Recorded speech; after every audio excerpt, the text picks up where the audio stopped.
누가복음 15장 25절에서 32절까지.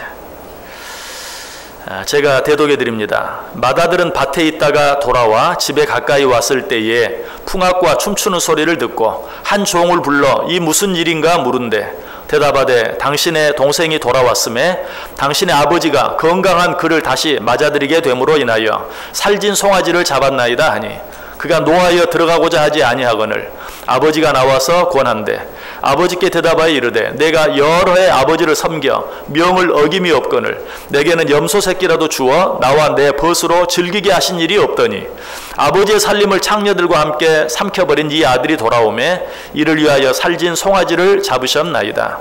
아버지가 이르되 예 너는 항상 나와 함께 있으니 내 것이 다 내 것이로되 이 내 동생은 죽었다가 살아났으며 내가 잃었다가 얻었기로 우리가 즐거워하고 기뻐하는 것이 마땅하다 하니라. 아멘. 자, 우리 옆 사람들과 한번 인사합니다. 참 잘 오셨습니다. 큰 은혜 받으시기 바랍니다. 네, 여러분들 정말 잘 오셨습니다. 오늘도 하나님의 큰 은혜가 우리 모두 가운데 함께 할 수 있기를 주님의 이름으로 간절히 축원합니다. 오늘 오후 예배 시에 전도 특강 세미나가 있는데요. 우리가 지난번 여러 가지 일들을 준비하면서 함께 전도 공감마당이라는 시간을 주일 오후 예배 후에 3주에 걸쳐서 가졌습니다. 그래서 교구별로 함께 전도 공감마당이라는 시간을 갖고 그때마다 오픈 예배 식으로 말씀을 전했는데 오늘 이 말씀은 바로 그때 전한 말씀입니다. 그런데 오후 예배 마치고 진행되는 행사이니만큼 시간이 너무 없어서 제발 짧게 해달라고 5분 이내에 좀 해달라고 그래서 말씀을 아주 짧게 전해서 그때 전하지 못한 말씀들이 많이 있습니다. 그래서 오늘 이 말씀을 다시 한번 전함으로 오늘 오후에 있을 전도 특강 세미나를 위해서 한 번 더 도전을 받고 또 그때 전하지 못한 말씀도 함께 나눌 수 있기를 원합니다. 자, 오늘 읽은 이 본문 말씀 우리가 흔히 이 말씀을 이 말씀의 제목을 뭐라고 붙여서 생각합니까? 탕자의 비유라고 얘기합니다. 탕자의 비유. 그런데 오늘 본문 오늘 설교 제목을 보면 제목이 뭐라고 되어 있습니까? 큰 탕자의 비유라고 되어 있어요. 자, 탕자의 비유라고 할 때 탕자는 누구를 말하죠? 형을 말합니까? 동생을 말합니까? 동생을 말하죠. 자, 그렇다면 큰 탕자의 비유라고 하면 이 큰 탕자는 누구를 말할까요? 형을 말하겠죠. 형을 말하는 것이. 자, 우리는 이 탕자의 비유하면 집을 나간 동생만 탕자라고 생각하는데 그게 아니다. 집을 나가지 않았던 형도 탕자다 하는 것이. 자, 오늘 본문 말씀이 어떻게 시작하고 있습니까? 25절 마다들은 밭에 있다가 돌아와 집에 가까이 왔을 때에 풍악과 춤추는 소리를 듣고. 오늘 본문 말씀은요 여러분이 다시 한번 보시면 동생에 관한 이야기가 아니. 오늘 이 말씀은 형에 관한 이야기. 오늘 이 말씀들을 자세히 보면 동생만 탕자가 아니라 형도 탕자라는 사실을 알게 돼요. 자, 그 대표적인 한 구절을 보면 28절 보세요. 그가 노하여 들어가고자 하지 아니하거늘. 누가? 형이. 무슨 모습을 보고 오랫동안 집을 나갔다고 돌아온 동생을 위해서 잔치를 벌이고 있는 그 모습을 보고 그가 노하여 들어가고자 하지 아니하거늘. 여러분, 자, 둘째 아들이 집을 나갔죠. 큰아들은 집을 나가지 않고 끝까지 아버지 곁에서 아버지의 일을 도왔어요. 그런데 그 큰아들이 지금 어때요? 둘째 아들이 집에 들어왔다는 말을 듣고 또 그를 위하여 잔치를 베풀었다는 말을 듣고 이 큰아들이 어떻게 해요? 집에 들어가지 않으려고 해요. 여러분, 집에 들어가지 않는 게 뭐예요? 그게 가출이죠. 동생만 집을 나간 게 아니고 형도 이제 집을 나간 거예요. 나 저 집에 안 들어가겠다. 나 그런 집에 들어가지 않겠다라고 형도 그 집에 들어가지 않는 것이. 자, 왜 이 큰아들이 집에 들어가기를 기뻐하지 않았습니까? 29절 30절 보세요. 아버지께 대답하여 이르되 내가 여러 해 아버지를 섬겨 명을 어김이 없거늘 내게는 염소 새끼라도 주어 나와 내 벗으로 즐기게 하신 일이 없더니 아버지의 살림을 창녀들과 함께 삼켜버린 이 아들이 돌아오매 이를 위하여 살찐 송아지를 잡으셨나이다. 여러분 지금까지 이 말씀을 읽으면서 어떤 생각이 들었어요? 아, 그럴만하네. 얼마나 그 형이 속이 상했을까. 동생은 그저 오랫동안 집 나가가지고 자기 마음대로 살다가 이제 돌아왔는데 그를 위하여서는 잔치를 베풀어주고 살진 송아지를 잡고, 그러나 한 번도 아버지 곁을 떠나지 않냐고 아버지 곁에서 수고하고 애쓴 이 큰아들을 위해서는 염소 새끼 한 마리도 잡아준 적이 없으니 이렇게 하는 게 당연하네. 여러분 공감이 되지 않습니까? 정말 공감이 되죠. 그런데 왜 이 사실이 공감이 되는 줄 아세요? 이 형 이야기가 내 이야기처럼 느껴지기 때문에 그래요. 아, 정말 그러네. 형이 속 상할 만하네. 아니 집에 안 들어오겠다고 때를 쓸 만하네 하는 그런 느낌이 드는 이유는 내 모습이 이 큰 탕자의 모습이라고 우리가 생각하기 때문에 그렇다. 자, 이 큰 탕자의 모습이 어떻습니까? 29절 중간 부분 보시면 내가 여러의 아버지를 섬겼다. 동생이 집을 나간 사이에도 이 큰아들은 여러의 아버지를 섬겼다. 자, 여러분 마음속에 물론 우리가 뭐 다 다르긴 하지만 혹시 신앙생활을 오래 한 분들, 특별히 모태신앙으로 태어날 때부터 신앙생활을 했던 분들이 있다면 여러분 마음속에 어떤 생각이 있습니까? 아, 내가 얼마나 오랫동안 신앙을 가지고 믿음 안에서 하나님을 섬기며 살아왔는가. 여러분 그런 생각이 여러분 마음속에 혹 없습니까? 내가 얼마나 오랫동안 신앙생활을 했는가. 내가 얼마나 오랫동안 하나님의 말씀을 듣고 얼마나 오랫동안 기도하며 얼마나 오랫동안 봉사하며 살아왔는가 하는 그런 생각이 여러분 마음속에 있지 않습니까? 우리는 그런 생각을 갖고 나도 알지 못하는 사이에 그것이 은근히 나의 자랑이 될 때가 많이 있어요. 뿐만 아니라 29절 또 중간 부분 보면은 명을 어김이 없거늘, 그냥 아버지 옆에서 오랫동안 아버지를 섬겼을 뿐만 아니라 시간적으로만 오래 아버지를 섬긴 것이 아니라 그 아버지를 섬기면서 한 번도 아버지의 명을 어긴 적이 없다는 것이, 다시 말하면 양적으로만 신앙생활을 길게 오래 한 것이 아니라 질적으로도 부족함이 없이 열심히 아버지의 명령을 한 번도 어기지 아니하고 순종하며 아버지를 섬겨왔다는 것이. 여러분 이런 큰아들의 모습을 보면 누가 생각이 납니까? 그 바리새인과 세리의 비유에 나오는 바리새인이 생각나지 않습니까?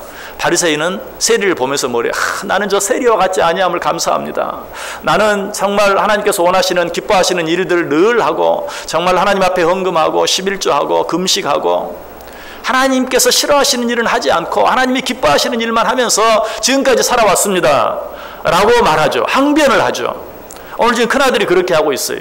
나는 저 집 나갔다가 돌아온 동생과 같지 않습니다. 나는 오랫동안 아버지 곁에 떠나지 않냐고 아버지를 섬겼고 한 번도 아버지의 명을 어긴 적이 없습니다 라고 말하고 있는 것을 보게 돼요. 여러분 이 말이 나는 한 번도 잘못한 적이 없습니다 꼭 그런 의미가 아니고 내가 아무리 못했다 할지라도 저 동생보다는 100번 낫습니다 라고 생각하고 있는 것이. 더더욱 이 큰아들은 지난 오랜 시간 동안 한 번도 아버지의 명을 어기지 않냐고 살아왔을 뿐만 아니라 지금 이 순간에도 아버지를 위해 수고하고 애쓰다가 막 돌아왔어요. 25절 앞부분 보시면 어떻게 시작하죠? 맏아들은 밭에 있다가 돌아와. 이 밭이 누구의 밭이? 아버지의 밭이. 그 밭에서 일하는 일은 누구의 일이에요? 아버지의 일이에요. 지금도 오늘도 아버지의 밭에서 아버지의 일을 위해 수고하고 애쓰다가 지금 막 돌아온 가운데 있는 것이. 정말 이 큰아들은 자기가 말하는 것처럼 아버지 앞에서 조금도 부끄러움이 없는 그런 삶을 살고 있었던 것이. 자, 저와 여러분 어떻습니까? 저와 여러분도 그렇죠. 자, 지난 오랜 시간 동안 믿음 안에서 하나님을 기쁘시게 하기 위해 하나님의 뜻을 이루어 드리기 위해 수고하고 애썼을 뿐만 아니라 지금도 어때? 하나님 앞에 나와 예배 드리고 있잖아요. 지금도 일부 예배 시간 특별히 좀 더 나오기가 힘들죠. 왜? 정말 피곤하고 힘든 몸 오늘 하루 모처럼 푹 쉴 수 있고 늦잠 잘 수 있는 날인데 9시에 예배 드리기 위해서 나오려면 쉽지 않아요. 바빠요. 지금도 우리는 이렇게 하나님 앞에 예배하기 위해서 수고하고 애쓰고 있는 것이. 그런데 어떻게 이런 아들을 보고 큰 탕자라고 말할 수 있느냐? 아니 어떻게 설교 제목을 이렇게 정할 수가 있느냐? 여러분 그런 생각이 들지 않았어요? 여러분에게 혹시 여러분이 큰 탕자입니다 라고 말하면 어때요?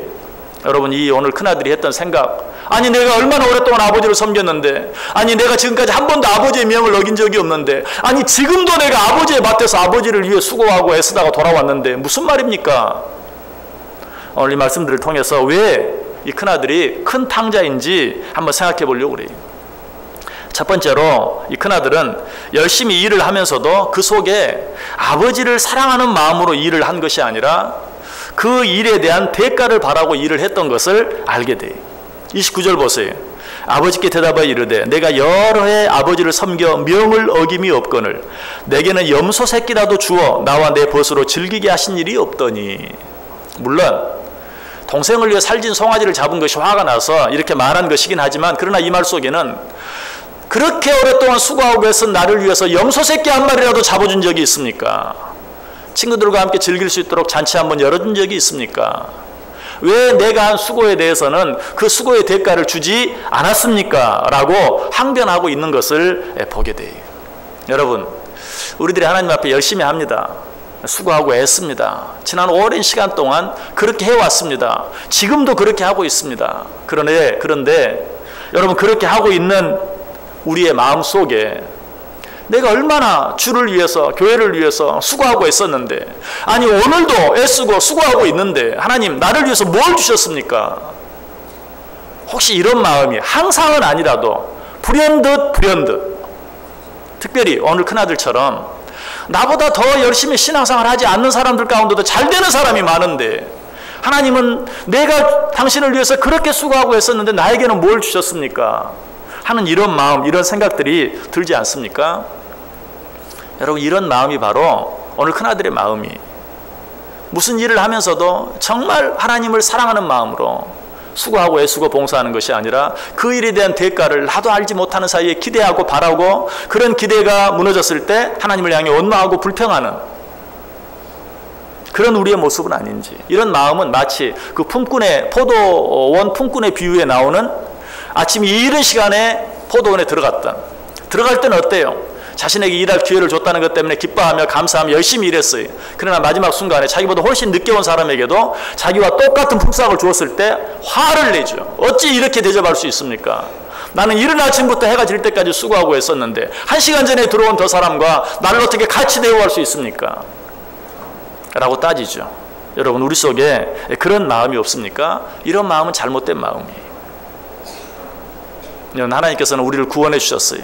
그 구원의 은혜에 감격해서 정말 하나님을 사랑하는 마음으로, 감사하는 마음으로 수고하고 애써야 하는데, 그 일들을 행하면서 그 뒤에 마땅히 내가 행한 것에 대한 대가와 보상을 기대한다면 그러한 것은 옳지 못한 것이다. 그래도 오늘 큰아들은 그렇게 하고 있다.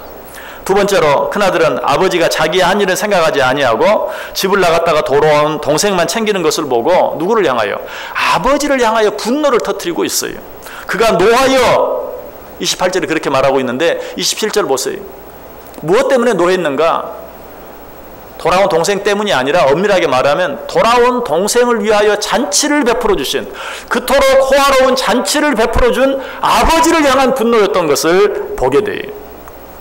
여러분, 이런 일들로 인해서 우리가 마음이 불편한 것, 큰 형의 마음이 불편해진 것까지는 이해할 수 있어요. 그럴만하다.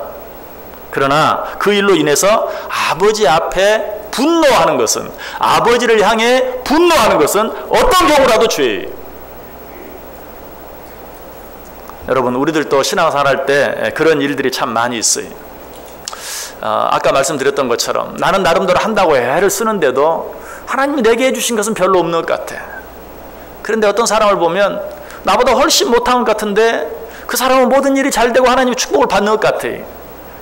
육신을 가지고 있기 때문에 내 마음이 좀 그런 일들로 인해서 불편해질 수는 있어요. 도대체 하나님이 왜 그러실까? 도대체 하나님이 나를 알아주시는 거야? 못 알아주시는 거야? 그럴 수는 있어요. 그러나 기억하세요.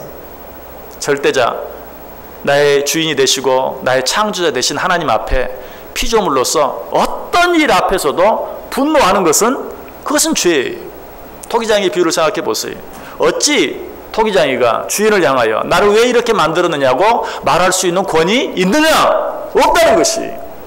여러분, 그것이 창조자와 피조물의 관계예요. 그러나 지금 큰아들은 어떻게 하고 있어요? 마음이 불편해. 아버지가 왜 저러시는지 이해가 안 돼. 그럼에도 불구하고 그 아버지를 향하여 분노를 터뜨린 것, 그것은 잘못이라는 것이 성경은 분명히 말하죠. 내 아버지를 공경하라, 내 부모에게 순종하라 라고 말하고 있어요. 그럼에도 불구하고 그 아버지가 설령 무엇인가 잘못했다 할지라도 그를 향해 분노를 터뜨리는 것, 이건 잘못이다. 성경에 그런 예가 또 한 번 있죠. 마르다가 예수님을 위해 열심히 봉사하는데 마리아가 도와주지 않아요. 그때 마르다가 화를 내죠. 누구를 향해서? 예수님을 향해서 화를 내요. 뭐라고? 동생이 나를 도와주지 않는 것을 어찌 보고만 있습니까? 그 말의 의미는 뭐라고 그랬어요? 저는 설명했죠. 그 말의 의미가 뭐예요? 아니, 지금 내가 이렇게 바쁘게 일하고 있는데 예수님, 당신은 내 동생과 노닥거리고만 있습니까? 결국은 누구를 향한 분노예요? 예수님을 향한 분노예요. 이런 일은 있을 수 없다는 것이. 그러나 우리가 신앙생활을 하면서 특별히 우리가 잘하려고 애쓰다가 노력하다가 이런 자리에 빠지고 말 때가 많아요. 지금 큰아들은 이런 잘못을 저지르고 있어요. 아버지를 향해 분노하는. 세 번째로 큰아들의 잘못은 여기서 그치지 않습니다. 그것은 그 분노로 인해서 집에 들어가는 것까지 거부했다는 것이. 28절 중간에 그가 노하여 들어가고자 하지 아니하거늘, 이미 말씀드렸죠. 이것도 뭐라고요? 이것도 가출이에요. 집에 안 들어가는 게 가출이지. 지금 큰아들은 집에 들어가기를 거부하고 있어요. 결국은 동생과 똑같이 되고 만 것이. 여러분, 여기까지 우리가 한 가지 생각해 봐야 돼요. 어떤 일로 인해서 우리의 마음이 불편해질 수 있습니다. 아니, 그 정도를 넘어서 그 일로 인해서 내 마음에 분노가 느껴질 수도 있어요. 그러나 거기에서 끝나야 돼요.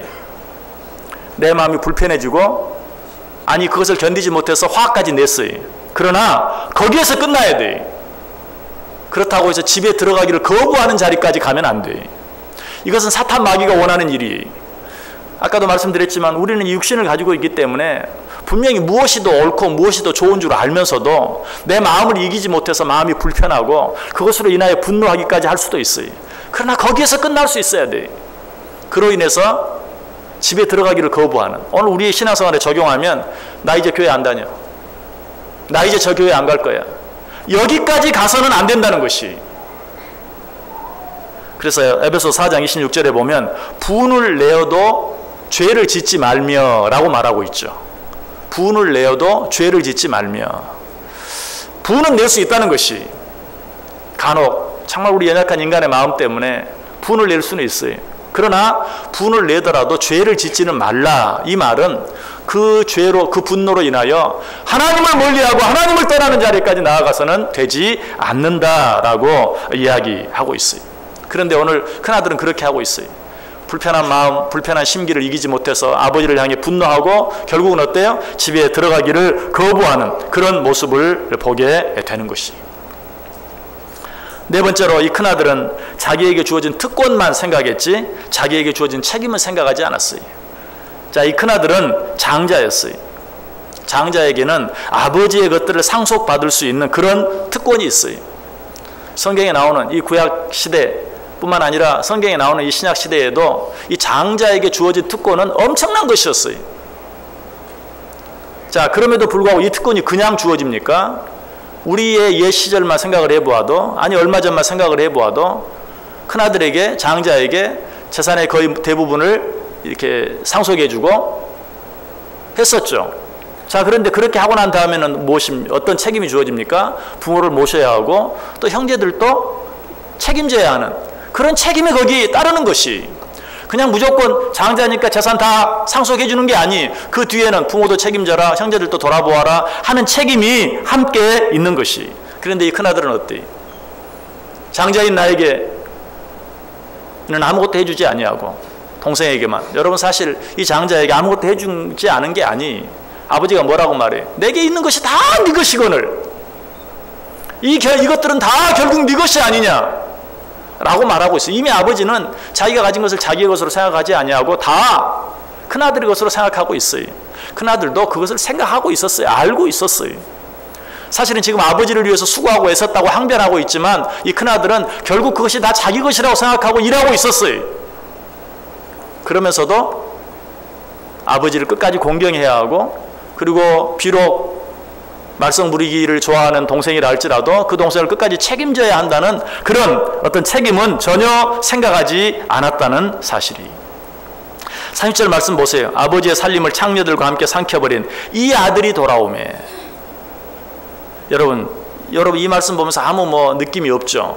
그런데 이 말씀 속에는 정말 아버지를 향한 굉장한 분노가 들어있어요. 아버지의 살림을 창녀들과 함께 삼켜버린 이 아들. 여러분 이 아들이란 말이 영어 성경에 보면 this son of yours, this son of yours, 당신의 아들. 그렇게 한번 읽어볼게요. 아버지의 살림을 창녀들과 함께 삼켜버린 당신의 아들이 돌아오매. 여러분 이 표현이 어떻습니까? 자기 동생이라고 말하지 않아요. 당신의 아들. 여러분 이 말은요, 자기 아들이 아니라 이웃집 사람에게 들어도 정말 분노할 수밖에 없는, 너무나 비참한 그런 말이. 당신 아들이 어떻게 한 줄 알아? 누가 그렇게 얘기했다고 보세요. 당신 아들이 그랬대. 그런데 지금 형이 자기 동생을 가리켜서 아버지에게 당신의 아들이 돌아오매 라고 말하고 있는 것이, 여러분 아마 이것보다 더 아버지의 마음을 아프게 하는 다른 일은 없었을 거예요. 여러분 이 사실을 통해서 우리도 꼭 기억해야 돼요. 여러분 옆에 있는 사람이 잘못하면 뭐라고 말합니까? 하나님을 믿는다는 사람이. 여러분 이 말은요, 안 믿는 사람이 이야기를 해도 하나님이 가슴 아파요. 하나님을 믿는 사람이 저게 뭐야? 하나님을 모르는 사람이 그렇게 말해도 가슴이 아파요. 그런데 같이 하나님을 믿는, 같은 하나님의 자녀 된 자가 하나님을 믿는다는 사람이 말이야, 이렇게 말하면 그 말이 얼마나 하나님 아버지의 마음을 아프게 하겠어요. 하나님의 아들이라는 사람이, 하나님의 딸이라는 사람이 지금 이 큰아들이 그렇게 하고 있어요. 여러분 이런 면에서 이 큰아들은 탕자예요. 둘째 아들만 아버지의 마음을 아프게 한 것이 아니라 지금 이 큰아들은 당신의 아들이라고 말하면서 아버지의 마음을 아프게 하고 아버지의 가슴에 비수를 꽂고 있는 것이 얼마나 큰 잘못을 저지르고 있는지 몰라요. 이런 의미에서 저는 이 큰아들을 큰 탕자다라고 불렀어요. 이것도 다가 아닙니다. 맏아들은 지금 동생의 죄를 부풀려서 이야기하고 있어요. 있는 그대로 이야기하는 것이 아니라 동생의 죄를 부풀려서 소설을 쓰고 있어요. 30절 보세요. 아버지의 살림을 창녀들과 함께 삼켜버린 이 아들이 돌아오매. 아버지의 살림을 창녀들과 함께 삼켜버렸다. 이 말이 사실일 수도 있고 사실이지 않을 수도 있어요. 일반적으로 사람들이 그렇게 해요. 그러나 지금 이 형은 알지도 못하는 일을 그랬을 것이다 라는 생각으로, 성경 어디에도 둘째가 창녀들과 함께 아버지의 모든 재산을 다 탕진했다 라는 말은 없어요. 확인할 수 있는 길은 없어요. 그런데 가장 최악의 상황을 생각해서 지금 그것을 가지고 이야기하고 있는 것이, 더더욱 이 둘째 아들은 누구의 것을 가지고 가서 그렇게 탕진했습니까? 자기의 것을 가지고 가서 탕진했어요. 자기 목, 아버지에게 내 몫을 주세요. 그래서 아버지가 그 둘째 아들 몫을 떼어줬어요. 둘째 아들 몫을 가지고 가서 탕진한 거예요. 물론 그렇다고 해서 전혀 잘못하지 않았다고 말할 수는 없죠. 그러나 지금 이 큰아들은 뭐라고 말하고 있습니까? 아버지의 살림을 창녀들과 함께 삼켜버린, 일면 맞기도 하죠. 그러나 그것을 최대한, 이 둘째 아들은 자기 몫을 가지고 가서 그것을 낭비한 것뿐인데 아버지의 살림 전체를 다 가지고 가서 그런 것처럼 동생의 잘못을 크게 하고 부풀리고 있는 그런 모습을 보게 돼요. 우리도 그래요. 우리도 그럴 때가 많아요. 자, 어떤 사람이 분명 잘못했어요. 사실이. 그럼에도 불구하고 그 잘못을 심히 부풀려서 이야기할 때가 얼마나 많은지 몰라요. 여러분 성경에 보면 이에는 이, 눈에는 눈이라는 말이 나올 때 어떤 생각이 듭니까? 어떻게 성경에 이런 말씀이 있을 수 있지? 이거 너무 잔인한데? 그러나 사실요, 이에는 이로만 할 수 있으면 참 다행이에요. 눈에는 눈으로만 할 수 있으면 다행히, 저 사람은 나에게 한 가지 잘못했는데 나는 막 두 가지, 세 가지를 가지고 그 사람을 모함하고 욕하고 하는 경우가 얼마나 많은지 몰라요. 어떻게 보면 이에는 이로만, 딱 내가 당한 만큼만 해주면 다행히 그 사람은 괜찮은 사람이. 우리는 막 그런 경우에 오늘 큰 아들처럼 없는 말까지 부풀려서 더 크게 만들어서 2배, 3배로 갚아주려고 하는, 사실 그렇게 할 수 없어서 그렇게 하지 못하지, 그렇게 할 수만 있다면 그렇게 할 수 있는 사람들이 너무나 많아요. 그것이 우리의 마음이. 오늘 지금 그 큰 탕자 형이 그렇게 하고 있는 것을 보게 돼요. 여러분 어떻습니까? 이제 이 큰아들이 정말 큰 탕자다 라고 말하는 것에 대해 조금 공감이 되십니까? 여러분 이 모습을 보면서 아 정말 그 모습이 내 모습은 아닌지 좀 느껴지고 회개하려는 그런 마음들이 우리 가운데 생깁니까? 그렇다면 참 다행히. 그러나 여전히 동생만 잘못한 것 같고 형은 잘못한 것이 없는 것처럼 느껴진다면 아직도 우리는 우리 자신의 모습을 잘 보고 있지 못하는 것이. 자, 몇 가지만 더 이 큰아들의 잘못된 모습을 생각해 보려고 그래요. 지금까지 생각해 본 것들은 서론에 불과해요. 정말 이 큰아들을 큰 탕자라고 부를 수밖에 없는 보다 중요한 이유가 있어요. 그것은 이 큰아들은 아버지의 마음, 아버지의 심정을 전혀 이해하지 못했어요. 자기 동생, 둘째 아들이 집을 나간 후에 아버지의 마음과 아버지의 심정이 어떠했겠어요? 단 한 번도, 단 한 순간도 그 마음에서 둘째 아들, 자기 동생을 생각해 보지 않은 적이 없을 거예요. 무엇을 해도 마음이 편하지 않고 무엇을 해도 그 마음이 기쁘지 않았을 거예요. 반대로 그런 그 둘째 아들이 집에 돌아왔을 때 그 아버지의 마음이 어떠했겠는가? 여러분 한번 생각해 보세요. 그 아버지의 마음이 어떠했겠어요? 너무너무 기뻤을 거예요. 뭐 큰아들이 그동안 오랫동안 수고하고 애쓴 것 정말 그 모든 것을 다 잊어버릴 정도로 그 아버지의 마음이 기쁘고 즐거웠을 거예요. 그런데 이 큰아들은 그 동생이 집을 나갔을 때 아버지의 마음, 그 동생이 다시 돌아왔을 때 아버지의 마음을 전혀 헤아리지 못했어요. 여러분 얼마나 큰 불효입니까?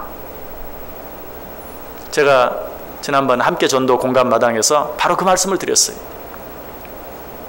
집 나간 동생을 생각하는 아버지의 마음. 여러분 누가 집 나간 아들입니까? 아직도 이 자리에 함께 하지 못한, 아직도 하나님을 알지 못하는, 그래서 이 자리에서 함께 예배하지 못하는 그런 자들, 그런 자들을 향한 하나님 아버지의 마음이 어떠할까를 생각하지 못하고 있다면 집을 나간 그 아들보다 내가 더 나빠요. 내가 더 나빠요. 아직도 하나님을 알지 못하고 죽어가는 자들을 향한 그 아버지의 마음을 헤아리지 못한다면, 그래서 그 아들을 찾아 나가지 않는다면 그것은 아버지의 마음을 너무나 아프게 하는 것이. 여러분 오늘 본문에서 사실 오늘 이 본문을 탕자의 비유라고 말할 때 저는 지금 큰 탕자, 작은 탕자라고 나눴지만 이 말씀은 둘째 아들에 관한 말씀이 아니 큰 아들에 관한 이야기. 그 사실은 오늘 본문 1절과 2절을 보면 분명히 알게 돼요. 이 누가복음 15장이 시작하는 1절과 2절을 보면 모든 세리와 죄인들이 말씀을 들으러 가까이 나아오니 바리새인과 서기관들이 수군거려 이르되 이 사람이 죄인을 영접하고 음식을 같이 먹는다 하더라. 자, 이 말씀이 시작된 이유가 예수님께서 세리와 함께 먹고 마시는 모습을 보고 바리새인들이 예수가 죄인들과 함께 먹고 마시네라고 비판하고 비난하는 그 모습을 보면서 예수님이 비유로 말씀을 시작하시는 거예요. 자, 그렇다면 여기에 나오는 큰 아들은 누구를 말합니까? 죄인들과 함께 예수님이 먹고 마신다고 비웃는 바리새인이. 둘째 아들은 누구입니까? 바로 세리를 말해요. 자, 그렇다면 지금 이 말씀의 주제는 누구를 향해서 이야기하고 있는 거예요? 예수님이 세리와 함께 먹고 마신다고 비웃는 바리새인들을 향해 하는 이야기. 이 큰 아들은 바리새인을 상징해, 작은 아들은 세리를 상징해. 탕자의 비유 맞아요. 그런데 여기서 말하는 탕자는 둘째 아들이 아니라 큰 아들이. 나는 이렇게 하나님 앞에 예배하고 있는데 저 사람들은 왜 하나님을 모르는지 몰라. 어떻게 창조자 하나님을 모를 수가 있어? 라고 비난하고 조롱하는, 내가 얼마나 믿음 안에 수고하고 있으면 내가 얼마나 경건하게 살고 있는가 하는 것 때문에 늘 자랑으로 삼는, 바로 내가 탕자요, 바로 내가 그 큰 아들이다. 여러분 이 자리에서 벗어나기 위해서는 어떻게 해야 합니까? 다른 모든 것보다도 잃어버린 아들을 생각하며 마음 아파하고 있는 아버지를 위해서 그 아들을 향해 찾아 나아갈 수 있어야 돼요. 지금 큰아들은 뭐라고 항변했죠? 내가 오랫동안 아버지를 섬겨 아버지의 명을 어긴 적이 없거늘 우리도 그렇게 말해요. 바리새인들이 그렇게 말하죠. 아까 바리새인과 세리의 기도 보았잖아요. 바리새인이 뭐라고 말해요? 나는 어려운 사람들을 돕고 일에 한 번씩 금식하고 11조를 내고 나는 정말 하나님께서 원하는 모든 일들을 다 행하였는데, 지금 큰아들이 정확히 그렇게 이야기하고 있어요. 동생은 한 번도 그러지 않았는데 아버지는 왜 나에게는 거기에 합당한 보상을 주지 아니하고 왜 저 동생만 생각하는가 라고 아버지를 향해서 불평하고 불만하고 있는 그런 모습을 보게 되는 것이. 자, 이런 큰아들을 향해서 아버지는 뭐라고 말합니까? 이 내 동생은 죽었다가 살아났으며 내가 잃었다가 얻었기로 우리가 즐거워하고 기뻐하는 것이 마땅하다 하니라. 여러분, 우리 자신의 모습을 다시 한번 돌아볼 수 있기를 바랍니다. 우리에게 주어진 아버지의 명령, 아니 우리에게 주어진 하나님 아버지의 명령이 무엇입니까? 유언이 무엇입니까? 땅 끝까지 이르러 주의 복음을 증거하라. 우리는 그 일은 하지 아니하면서 나름대로 우리가 종교 생활을 잘하고 있는 것으로 인해서 내가 얼마나 오랫동안 아버지를 잘 섬겼습니까? 내가 아버지의 명을 어긴 것이 무엇이 있습니까? 아버지의 마지막 유언까지도 지키지 않으면서 땅 끝까지 이르러 주의 복음을 증거하라는 아버지의 마지막 유언도 지키지 않으면서 내가 뭘 잘못했습니까? 라고 말하고 따지는 것, 얼마나 잘못된 것입니까? 수잔 에르츠라는 사람이 쓴 탕자의 마음이라는 책이 있습니다. 이 소설은 성경에 나오는 탕자의 비유, 오늘 본문을 소재로 쓰여진 것인데, 이 소설에 나오는 아우, 동생은 육체적으로는 아버지를 떠나 먼 곳에서 방황을 하고 있지만 마음은 늘 아버지의 집을 향해 있었어요. 그 모습을 그려요. 그런데 그 형은 어떤가? 몸은 늘 아버지의 집에 있었지만 마음은 항상 밖에 있었어요. 여러분, 누가 탕자입니까? 누가 탕자예요? 여러분, 이 시간 우리의 마음을 한번 확인해 볼 수 있어야 돼요. 몸은 여기 있지만 우리의 마음이 혹 밖에 있지는 않는지, 세상에 있지는 않는지. 그렇다면 우리 하나님은 바로 그러한 나 때문에 마음이 더 상하고 아플 수밖에 없어요. 몸은 여기 있지만 우리의 마음은 하나님을 생각하지도 아니하고 하나님을 사랑하지도 아니하고, 그리고 하나님께서 무엇보다 가슴 아파하는 잃어버린 자를 향해 나아가라고 하는데 그들을 향해서는 정말 움직이지도 않고 꿈쩍도 하지 않는 그런 우리의 모습을 바라볼 수 있어야 돼요. 여러분, 어떻게 하시겠습니까? 정말 하나님을 기쁘게 하는 자들이 되기를 원하십니까? 지금 하나님의 마음은 어디에 있어요? 오직 집 나간 아들에게 있어요. 오직 잃어버린 아들에게 있어요. 그 아들을 찾아 나서지 아니하면 내가 아무리 열심히 일을 해도, 우리 아버지는 뭐라고 말해요? 그래, 동생이 집을 나가고 없는데 네가 일이 손에 잡히냐?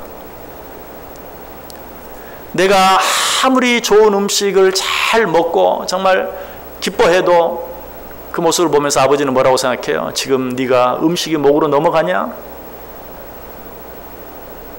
우리끼리 아무리 서로 사랑하고 아무리 잘하고 애쓰려고 해도 너는 동생이 없는데 그렇게 할 수 있느냐? 그렇게 되느냐? 라고 말하면서 여전히 어때요? 마음 아파해요. 어떻게 하면 이 하나님을 기쁘시게 할 수 있을까요? 오직 한 가지, 잃어버린 아들을 찾아 나서는 것밖에 없어요. 아직도 하나님을 알지 못하는 자들에게 주의 복음을 증거하는, 전도하는 그것 외에는 다른 방법이 없어요.